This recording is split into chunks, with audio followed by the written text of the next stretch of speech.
दिन रात पपजी रे तोहके भूले खातिर कजली रे खेले दिन रात पपजी रे अखिया तोर सता दिलवा धड़कता अखिया तोर सता दिलवा धड़कता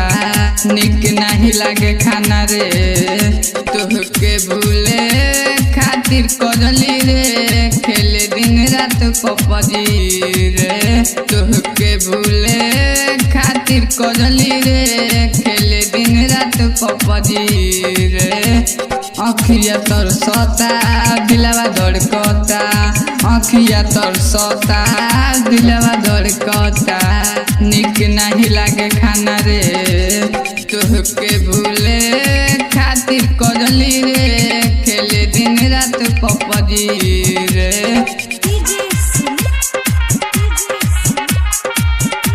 mix by Ramita recording studio Chakri बाजार।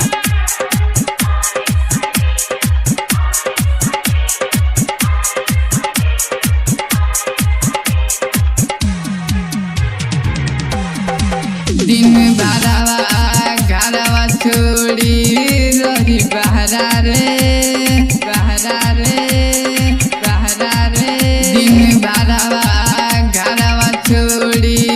रही बहरा रे बहरा रे बहरा रे प्यार के धोखा दियले जख्म गहरा रे गहरा रे गहरा रे दिन भरावा घरवा छोड़ी रही बहरा रे बहरा रे बहरा रे दिन भरावा घरवा छोड़ी रही बहरा रे बहरा रे बहरा रे प्यार के धोखा दियले जख्म गहरा रे गहरा रे गहरा रे तोहके भूले खातिर कजली रे खेले दिन रात पपजी रे तोहके भूले खातिर कजली रे खेले दिन रात पपजी रे तोहके भूले खातिर कजली रे खेले दिन रात पपजी रे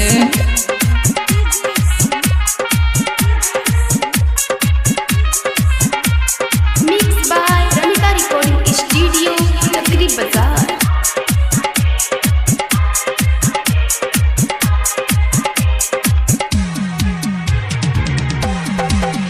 ते तो खुश बाड़ी परवन के संगवाले संगवाले संगवाले ते तो खुश बाड़ी परवन के संगवारे संगवारे संगवारे हो आके देख रोज रोज मिले रामवारे रामवारे रामवारे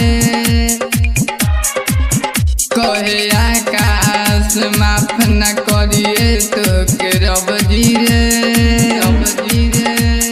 रब जी रे कहे आकाश माफ न करिए तो के रब जी रे रब जी रे रब जी रे तोहके भूले खातिर कजली रे खेले दिन रात पपजी रे अखिया तोर सता दिलवा धड़कता अखिया तोर सता दिलवा धड़कता निक नहीं लागे खाना रे तोहके भूले